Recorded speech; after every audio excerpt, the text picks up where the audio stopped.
So I want to demonstrate a couple different things with the manipulatives. On this first slide here, basically what I've done is I've created three columns of three different colors. Basically they're rectangles. Then I've created two different versions. One, this is just a text box. Just by coming up here and adding a text box, I can type in, the word that I wanted, and then what I do typically once I have the size that I want, by adjusting it, I then just copy it. Whoa! I then just copy this this box and then paste it in. That way, I can create more words. But I really have moved to this. So basically, what I do here is I just use the shape, and when I come in here and draw the shape here, I can double click in it, and then I can add the text here. I find that students especially, I like to put mine centered, so I will go ahead and align it centered. But the students really like dragging this a little better than dragging this, and it also doesn't allow them to mess up the text as easy when they're maneuvering these things versus maneuvering this text box. So I definitely like using the shapes a little better. I'm going to show you here in this example where I have maybe our alphabet, and we're going to do recognition. So CC cat, and they take the picture and they drag it to the cat. CC carrot, and they drag it here. But the problem right now is that this background is movable. In my first slide, I've already made it so I can't maneuver the background at all. All I can do is maneuver the text boxes and the shapes and drag them to the appropriate colors, right? So I'm going to show you how to do this. What I'm going to do first is insert a blank slide. And then what I'm going to do is go ahead and add shapes. So I'm going to go ahead and add a rectangle here, or a square, whichever way you look at it. I'm just going to kind of eyeball it as far as which is half and which is halfway down and halfway over. So I got that, and then when I double click in the middle, I can actually change my text. So I want this to be A, so I'm going to highlight it. I'm going to make it as large as I can for the most part. I'm going to go ahead and center it. I don't like the alignment.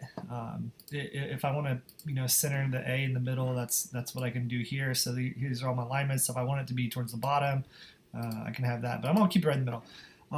The other thing is I don't like the background. I want the background to be a different color. I don't want gray. I want maybe I want to use something vibrant. I want to use bright pink, which really hurts my eyes. But then I want to go ahead and copy it because I want to do 4 letters. See where they're at. I want to drag it over here. I can manipulate it. Right now it looks like it's the A. What I'm going to do is I'm going to double click, type in B. And then I'm going to go ahead and come up here and change the color. I'm going to do something, why not keep it bright? Let's just go with that right there. I'm going to come back to the A. Notice that I'm definitely way over the midpoint here. So I'm going to kind of drag this back a little bit, drag this back a little bit. Maybe it looks a little better. So I'm coming back to my first rectangle. I'm going to copy it, Control C, Control V, drag it down here and to the bottom and line it up. Make this a C. Go ahead and come up to my collar, change my collar.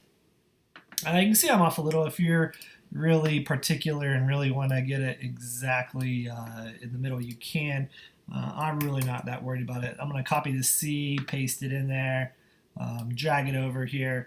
I can see I'm going to align a little bit, make this a D. To complete my alphabet, go ahead and change my color to, let's make it an orange. Okay, perfect. Okay, so right now I can actually maneuver this. I can move it. We don't want kids to move it. So what I'm going to do is I'm going to take a screenshot. So Command-Shift-4 for me, and then what it does, it allows me to come up here. And actually I don't want to do that because I have the box. I want to make sure that I don't have any of my boxes highlighted, but Command-Shift-4, come to the top, drag it down to the bottom corner, and let off. Then I want to come in here. I'm going to create a new slide.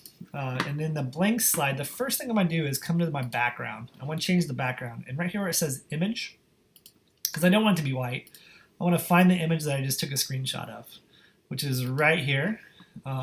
It went to my desktop automatically. I know that. That's a setting that I put it on. So once I create this, I can go ahead and hit done. Notice now I cannot manipulate this one like I can here. So slide 6, I can't manipulate. But what I want to do now is I'm going to go add some, if I want to add a text box, I could. Right now I don't want to. Really what I want to do is I want to add some images in here. So I'm going to go search some images that reference these letters. So earlier I used cat, but one thing that I want to type in here is Creative Commons. And the reason I want to is because I want to make sure that I have the ability to use free content. Otherwise, I could get errors if I didn't. So cat Creative Commons, I come in here, I select it. And right here I get, images. You have to have confirmation that you do have license to use it. So I can't just take any image like most people typically would do. And once the image comes in, I just go ahead and I make it as big as I want. If I want to, I can drag it down to the side. I don't. Sometimes I actually just keep them like along the side right here. I know I need DD dog, right? And so I get a DD dog. I don't spend a lot of time looking for cute graphics for my students or for demonstration purposes, especially. I just try to find things and get them at the size that I need it. I'll go ahead in here. I think I had a carrot in there earlier, and obviously don't spell out correctly, but when I select my images, I can put these wherever I want on the page. The cool thing about this is that once this is shared with the kids, or this is presented on a whiteboard or something, the kids, all they have to do is just drag the items up to where they need it. So this makes it really easy to leverage a lot of things that you're doing in the classroom, check for understanding, things of that sort. So just a quick little hit on how to use Google Slides, use the background as your template, and then bring in either text or other things, pictures, for the students to move around and attach to the appropriate category. So I hope that helps, and good luck.